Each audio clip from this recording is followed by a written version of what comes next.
semuanya, bertemu lagi bersama saya Ira Mirawati dalam acara Hard Talk, hasil riset dan diseminasi Universitas Padjadjaran. Seperti biasa kita akan mengulik ya hasil-hasil penelitian dari dosen-dosen Unpad yang sudah dipilih ya. Jadi penelitian-penelitian ini yang memang hasilnya itu penting banget untuk kita ketahui.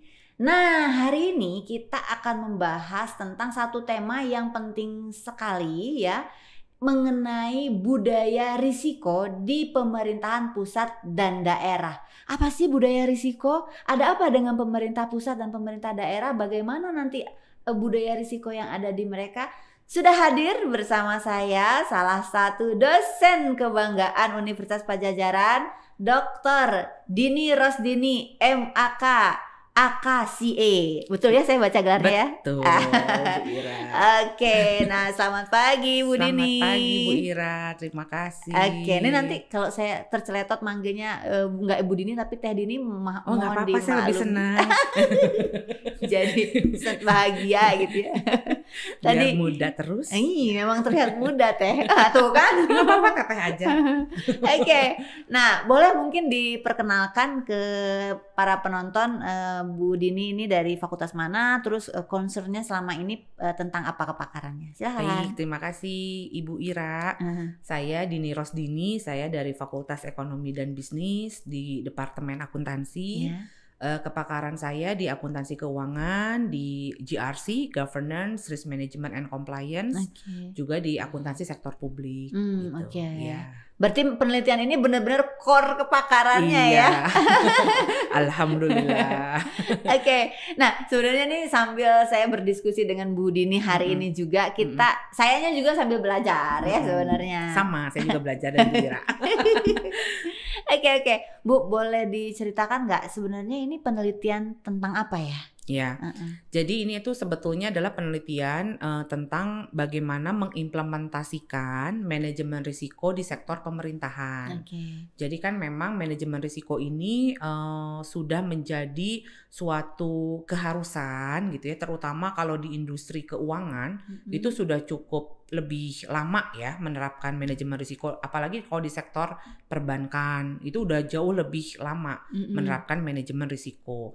Kemudian industri keuangan non-bank juga sudah menyusul menerapkan implementasi manajemen risiko.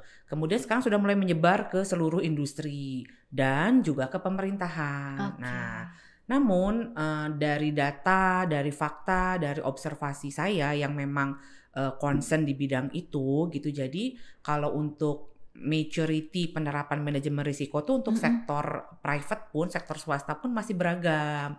Nggak semuanya berarti sudah. Iya, jadi kalaupun ada masih sebatas ada aja dulu gitu. Nah, kalau kayak perbankan itu sudah lebih mature karena mereka highly regulated ya. Jadi mereka diawasi oleh regulator ya yang khusus. Yang IKNB juga sama gitu. Ada OJK di sana gitu. Jadi yang mengawasinya banyak dan lebih ketat gitu. Nah, sedangkan untuk yang non industri keuangan mungkin ada pengawasan namun mungkin belum sedetail yang mengelola dana masyarakat. Kan kalau industri keuangan dan itu baik bank maupun non bank kan mengelola dana masyarakat. Jadi pengelolaan mitigasi risikonya harus ketat gitu. Nah, kalau pemerintahan seperti apa? Nah, kami justru curious di situ gitu. Jadi karena kami curious, kami melakukan penelitian ini bagaimana implementasi manajemen risiko di sektor pemerintahan.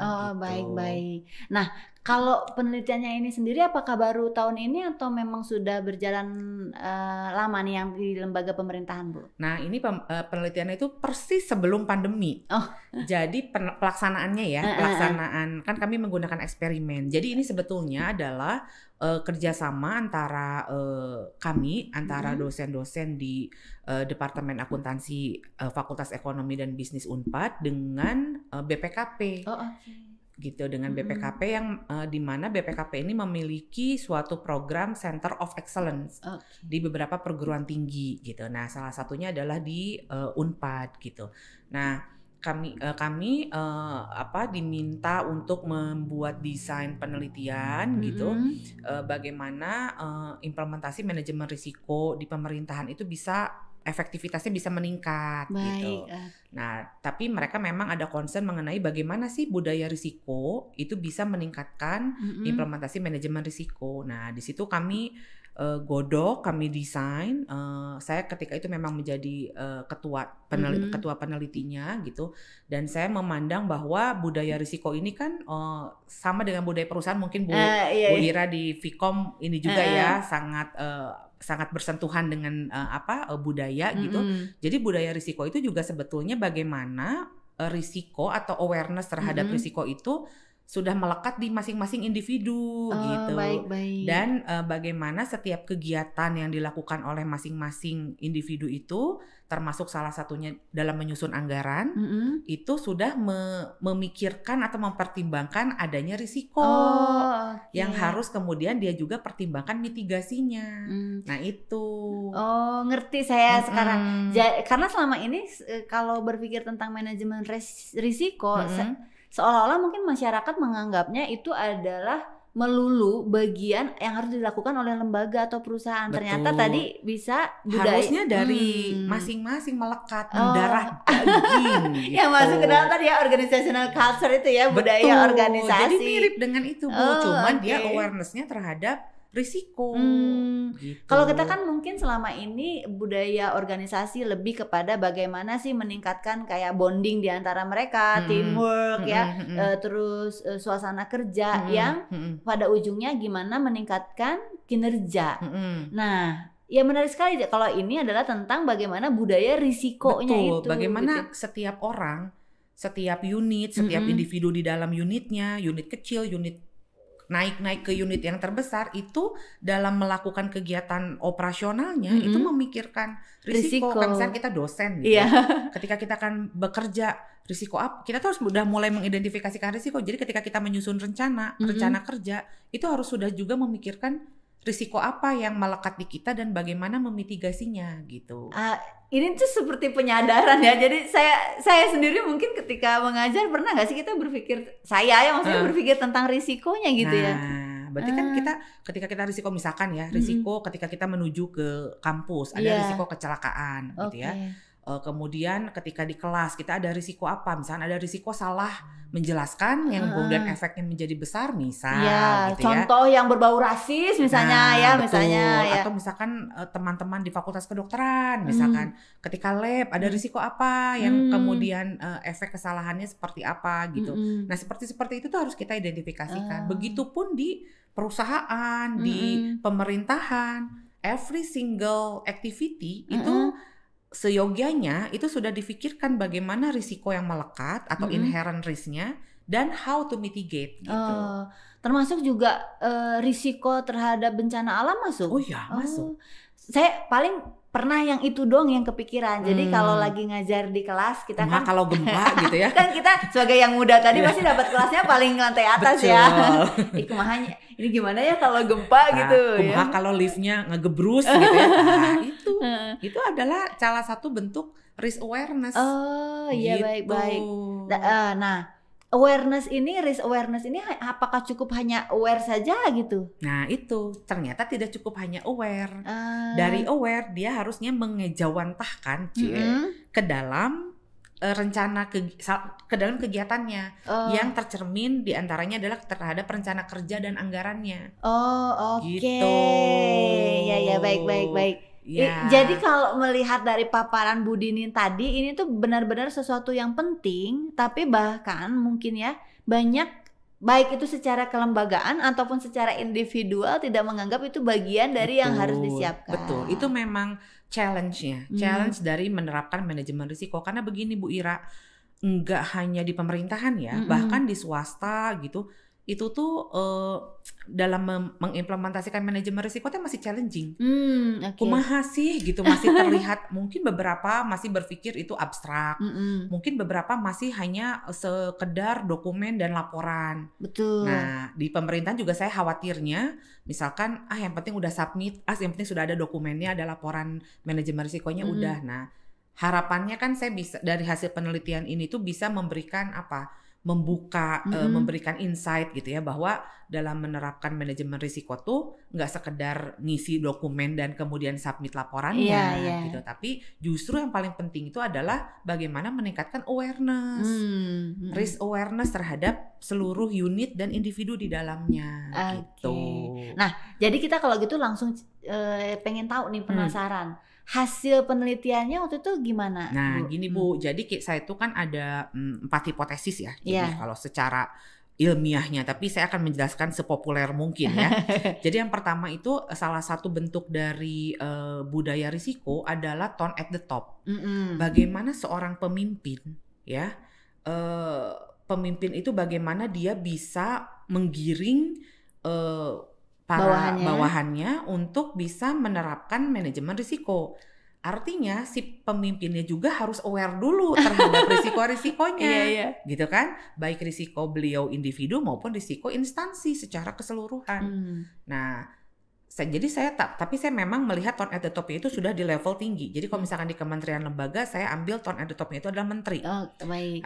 Kalau di pemerintahan daerah, maka tone at the top-nya itu adalah si kepala daerahnya, gitu. Berarti gubernur, bupati, wali kota, ya. menteri, gitu ya, kepala badan, gitu ya, atau kepala lembaga, gitu. Nah, ternyata hasilnya, Bu, saya deg-degan.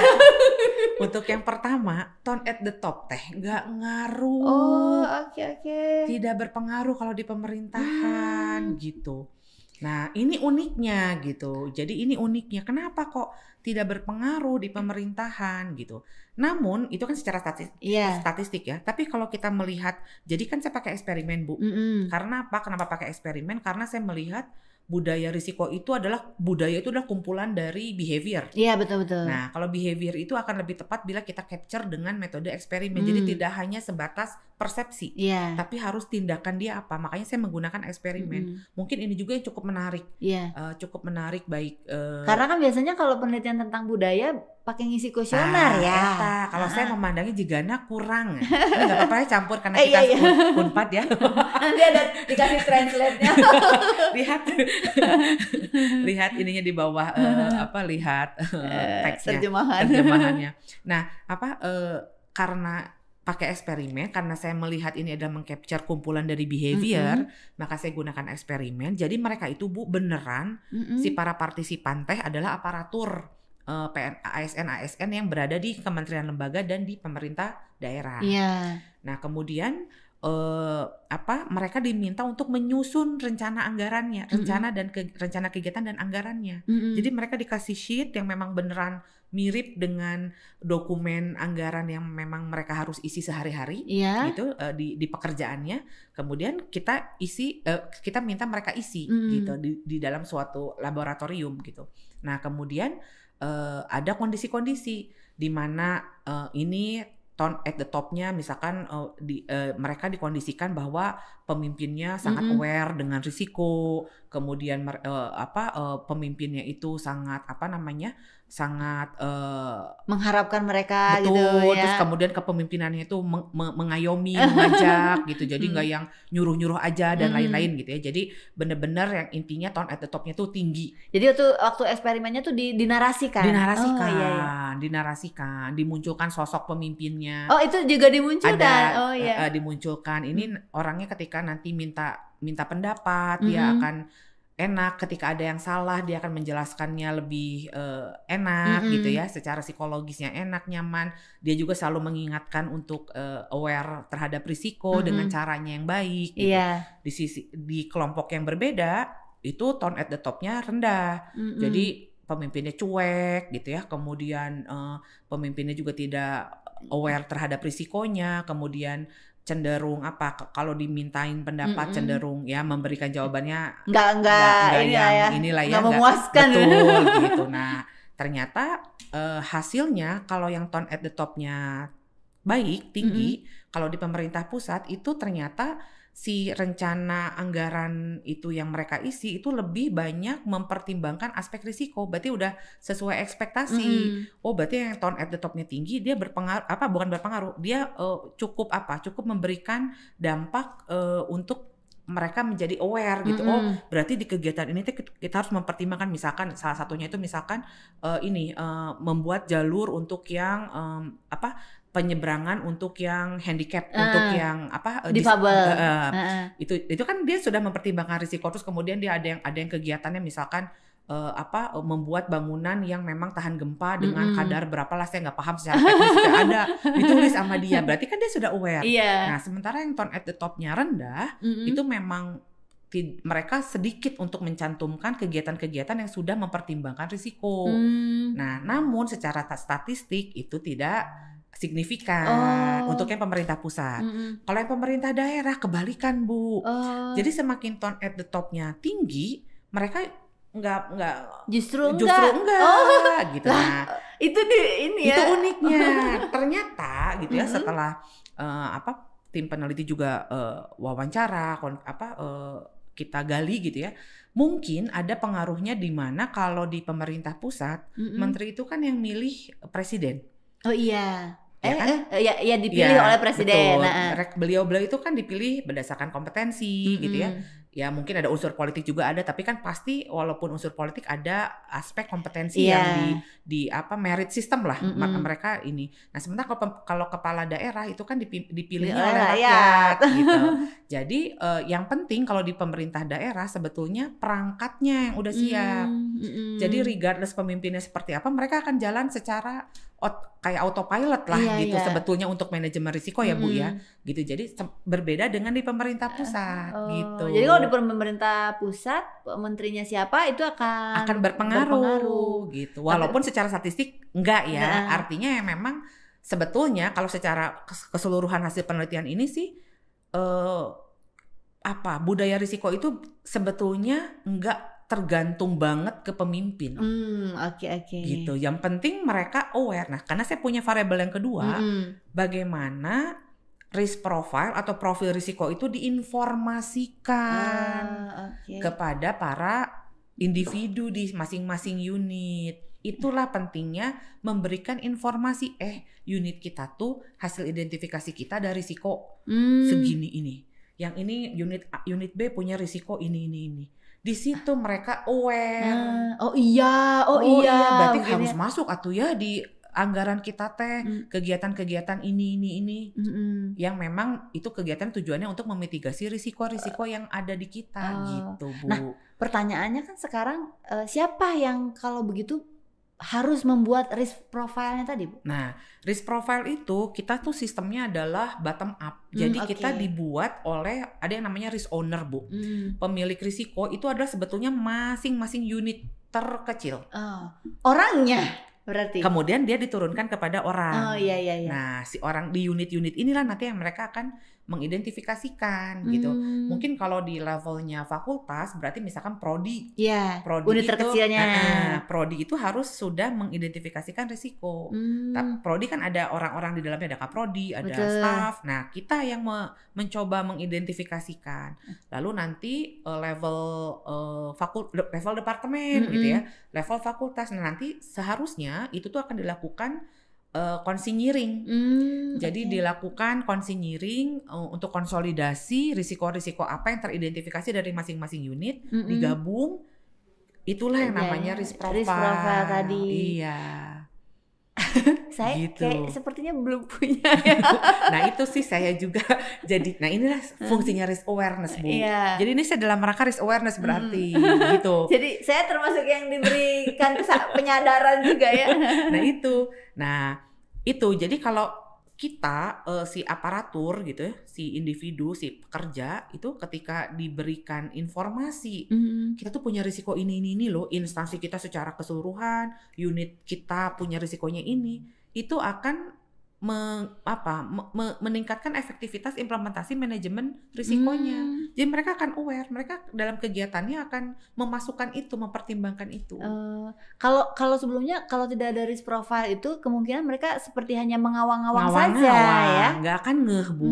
Nggak ngeh. Mungkin kalaupun mengidentifikasi yang bisa diidentifikasi oleh dia sendiri. Iya. Gitu. Sambil ya tadi itu ini hanya pemikiran saya saja. Mungkin saya terlalu berburuk sangka kan gitu. Ya namanya risiko kan memang sesuatu yang memang belum terjadi kan. Gitu. Beda dengan kerugian kan. Ini kalau risiko kan memang memang sesuatu yang belum terjadi, potensi iya, potensi kan, ya, betul. potensi. Tapi kan kalau tidak disiapkan dari awal, betul, gitu Bu. Nah lalu variabel yang ketiga saya perkuat nih. Oh kalau kita sudah tahu risk profile, kita tahu, maka apa sih? Berarti saya lihat di situ efektif nggak sih sosialisasi mengenai risiko. Ternyata efektif Bu. Jadi secara statistik itu si dua tadi, bahwa risikonya diinformasikan, kemudian sosialisasi secara berkala, itu efektif meningkatkan implementasi manajemen risiko di pemerintahan. Berarti sosialisasi ini yang harus digalakkan ya. Setelah kita bikin profil dari risiko itu ya. Betul. Sosialisasinya sih ya bisa macam-macam ya Bu.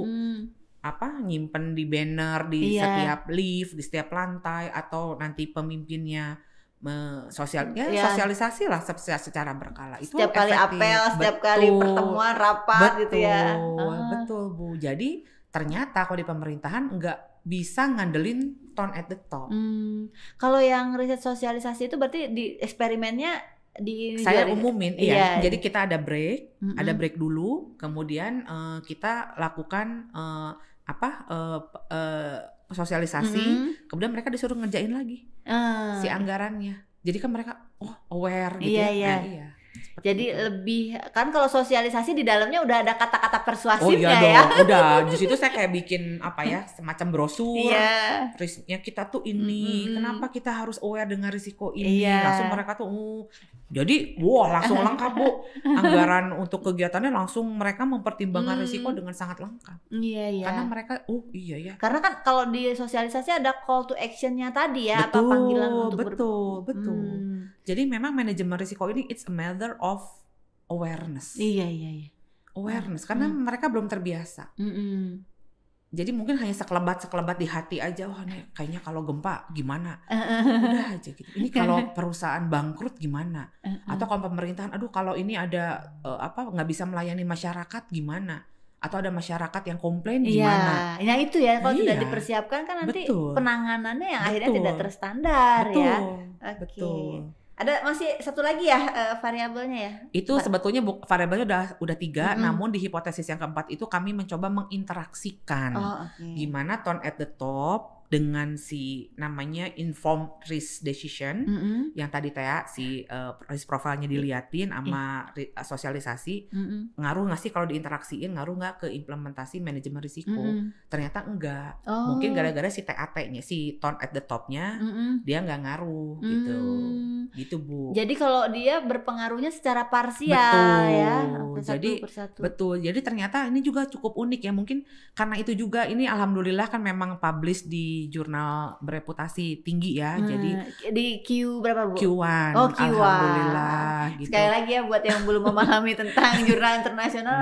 Kalau Q atau kuartil itu semakin kecil angkanya berarti semakin bagus. Q1 tuh level tertinggi jurnal internasional. Iya, alhamdulillah. Kalau di level nasional tuh Sinta. Sama ya, betul, Sinta 1. Iya betul. Tapi kalau untuk yang ekonomi dan bisnis jarang Sinta 1 Bu. Sama Bu. Sama ya. Komunikasi juga di Sinta 2. Sinta 2 ya. Iya, betul. Alhamdulillah ini mungkin karena menariknya ada sesuatu yang berbeda. Ternyata kalau di pemerintahan tone at the top itu nggak ngaruh ya. Iya kan dalam pikiran saya ya, dalam budaya kita yang patriarki ya nggak sih? Iya betul. Kan pimpinan itu mungkin berpengaruh ternyata ya tadi perlunya penelitian makanya ya. Jadi justru yang paling berpengaruh khususnya di pemerintahan adalah awareness-nya dulu dari masing-masing orang gitu. Dari masing-masing unitnya gitu, awareness-nya dulu gitu. Jadi regardless pemimpinnya seperti apa, dia akan tetap berjalan dengan baik. Betul. Gitu. Nah, Bu, kalau misalnya tadi dari budaya-budaya risiko itu kalau kaitannya pasti ada selalu sama keuangan atau gimana Bu? Karena saya melihatnya kepakaran Ibu kan di bidang keuangan nih. Betul. Jadi kalau risiko itu sebetulnya ada macam-macam ya Bu. Ada risiko strategis, kemudian ada risiko operasional yang secara teknis gitu ya. Kemudian ada risiko keuangan. Nah, kemudian ada risiko reputasi. Kalau risiko strategis itu berkaitan dengan dia di level tinggi, di level misalkan bagaimana strategi memenangkan pasar. Ya, kalau untuk perusahaan gitu ya, bagaimana dia penetrasi di pasar yang baru misalkan, atau kemudian dia ingin mengubah produk, mengubah diversifikasi pasar. Nah, itu juga risiko strategis. Pokoknya yang memang pengambilan keputusan di level strategis. Nah, sebenarnya kalau risiko keuangan ya memang risiko keuangan. Jadi misalkan bagaimana kalau misalkan laporan keuangannya tidak bisa disubmit tepat waktu, atau angka-angka di dalam laporan keuangannya ternyata tidak disajikan secara wajar. Rencana keuangan yang meleset implementasi. Itu adalah risiko keuangan. Jadi memang ini berpengaruh. Nah, kebetulan memang kalau riset saya ini lebih ke arah ada hubungannya dengan anggaran ya, ada hubungannya dengan keuangan, karena di situ yang lebih tercapture menurut saya ya, karena memang saya melihat bagaimana pengaruh dari budaya risiko ini di level para aparaturnya Bu, jadi bukan di level pimpinannya. Jadi di situ memang nyambungnya dengan anggaran, nyambungnya dengan keuangan gitu. Dan di prakteknya pun akan demikian gitu. Nah, kalau boleh diceritakan nggak Bu, kalau profil risiko keuangan di lembaga pemerintahan itu sebenarnya seperti apa? Yang pertama misalkan kan kalau pemerintahan ada opini dari BPK kan, ada opini audit ya. Karena riset ini juga tadi bagian dari BPKP ya. BPKP. Nah kalau ini opini yang mengeluarkan opini audit laporan keuangannya pemerintahan adalah BPK, Badan Pemeriksa Keuangan, BPK RI. Nah mereka itu akan memberikan opini audit yang berbeda-beda tergantung nanti hasil temuan auditnya gitu ya. Yang paling baik itu kan adalah wajar tanpa pengecualian ya kan.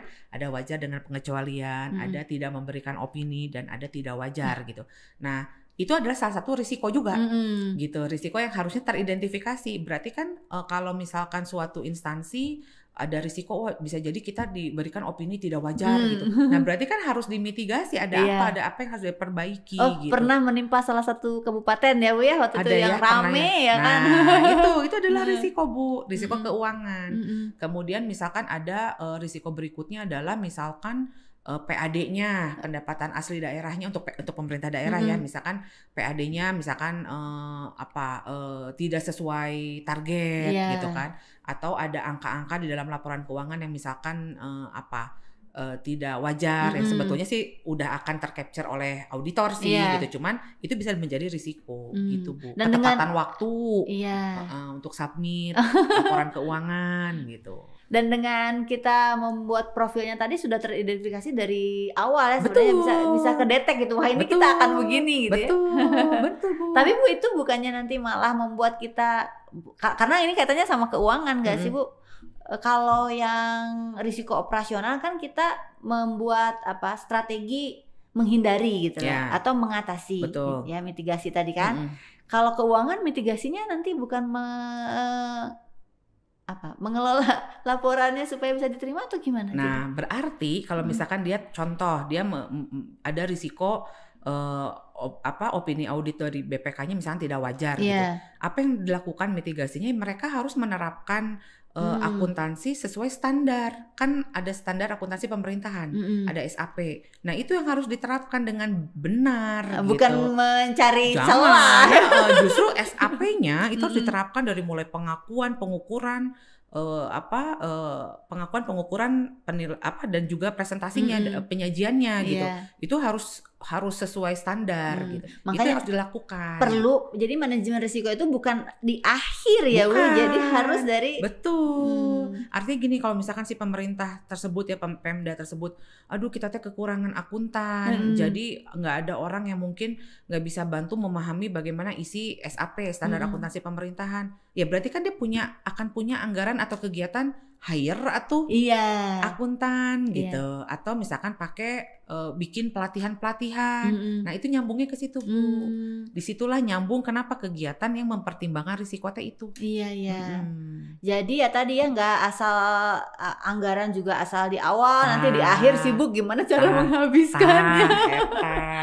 Baru nanti kemudian repot gimana cara melaporkannya. Hari ini mah jadi benar-benar anggarannya itu udah sesuai dengan kebutuhan yang sudah mempertimbangkan risiko dan cara mitigasinya. Baik. Nah, kalau boleh tahu Bu, untuk riset yang kemarin itu dilaksanakannya di daerah Jawa Barat atau di mana? Ada di Jawa Barat, ada Tangerang, ada Kota Bandung, ada Kabupaten Bandung. Banyak ya? Lumayan banyak. Timnya ada berapa orang Bu tim penelitiannya? Tim peneliti itu kalau dosen itu saya, Ibu Dekan, Ibu Profesor Nunuy, Ibu Dr. Tetet, Ibu Prima, Bapak Profesor Hamzah Ricci, dan Pak Adi. 6 dosennya. Ini melibatkan mahasiswa juga berarti? Ketika eksperimennya iya. Oh iya, karena butuh banyak tenaga ya. Jadi kami perlu asisten eksperimen ya untuk memantau, memastikan mereka mengisi dengan benar. Walaupun kita lakukan pre-test dulu sebelumnya, tapi tetap memerlukan bantuan untuk ini ya.